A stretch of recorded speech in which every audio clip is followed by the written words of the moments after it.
Logistically, the only thing that stops our world from functioning without money is that humans don't believe it's possible.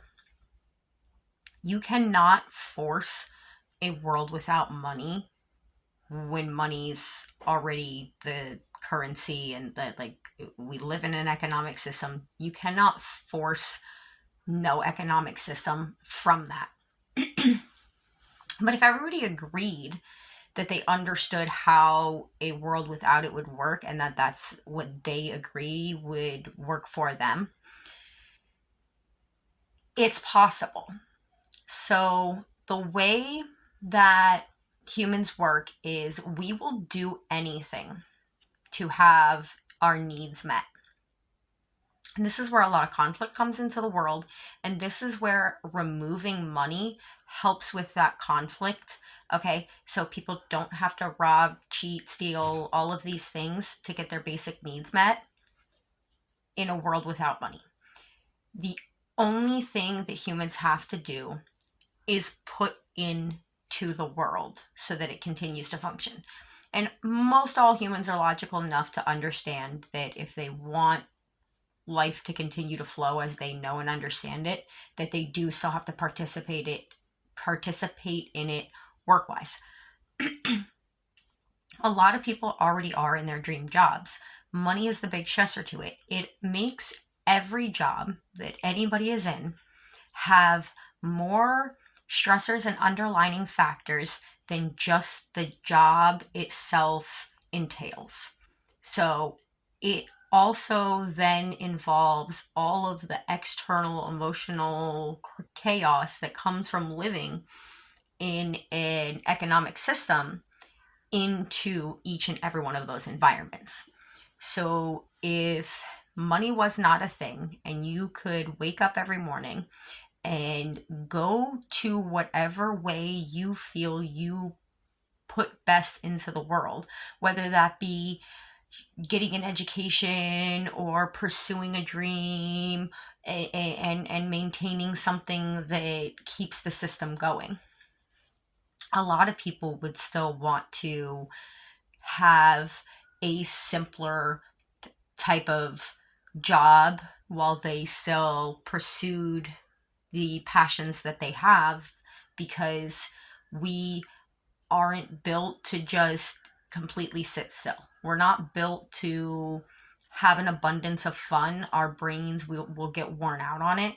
Like if you go to a theme park every weekend for an entire year, you're not going to be as thrilled by that theme park at the end of the year. It's just not going to be as fun.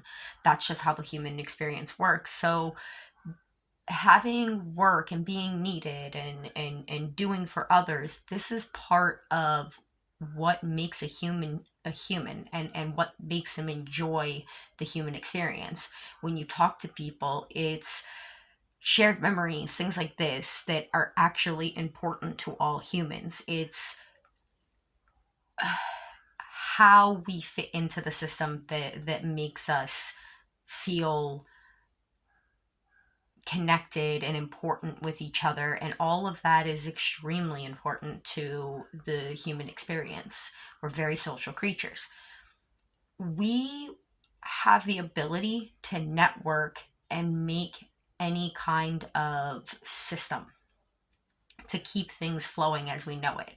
If money didn't exist, you wouldn't need jobs like banks and all of these. So all of those minds all of those people would instantly be put more towards something that they're passionate about in the world.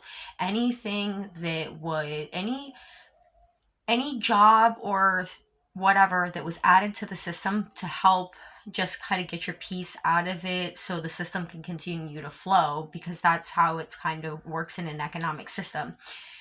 As you go into the system, you either go to what you know or you try to create some way of getting money, right?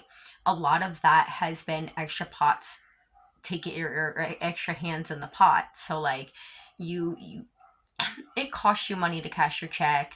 It costs us money when we buy things with taxes. At the end of the year, you have to pay taxes. Like, everything has its little piece. And now, don't get me wrong, there's parts of this that make sense from the economic system, why you have to pay taxes, why these things exist, but only for an economic system.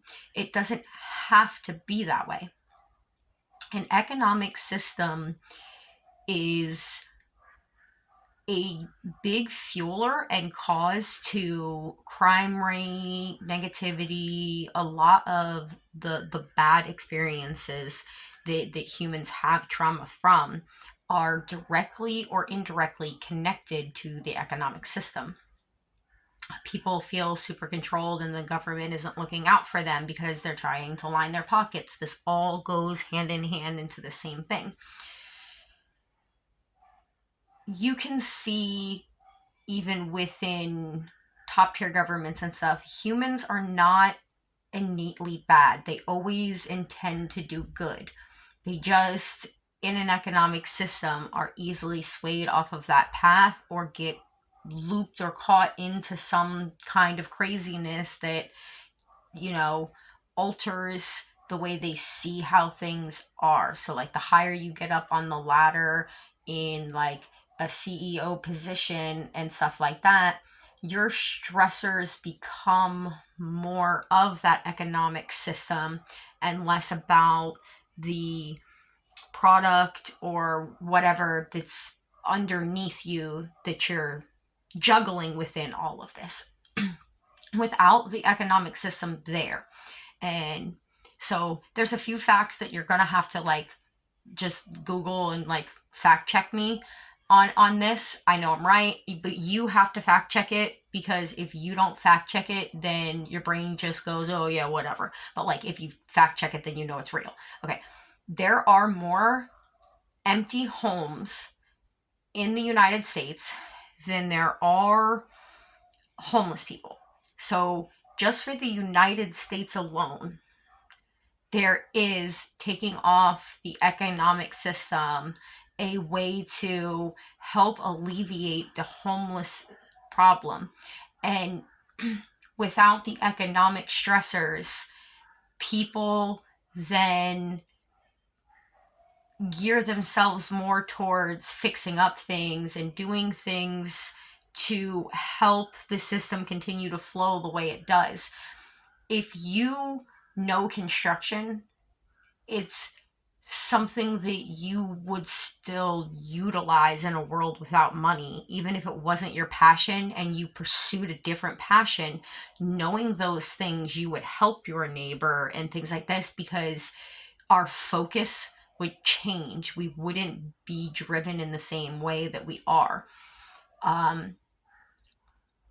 Like, the hierarchy that we celebrities and these things would shift to people that, like, doctors and people on oil rigs and the crazy job, garbage men and the crazy jobs and things like that that are necessary to keeping our system flowing. Those people would become the most valued people in our system, because as a human being, we understand that those are the human beings ultimately responsible for our system flowing. Like, 2020 highlighted, your essential workers are the people that keep everything flowing the way that we are used to. And you can see that the amount of people that it takes to work the jobs that are necessary for humans to have the life experiences that they want, there's just not as many jobs as there is humans. And this actually works out better in a non-economic system, because you then can divvy out like more people doing the work, so people don't have to go to work as much. Does that make sense? Like, there's less, it's not restricted the way that it is now. So a lot of places, because of funding, aren't able to adequately position people to make things flow as easily as possible or as conveniently as possible.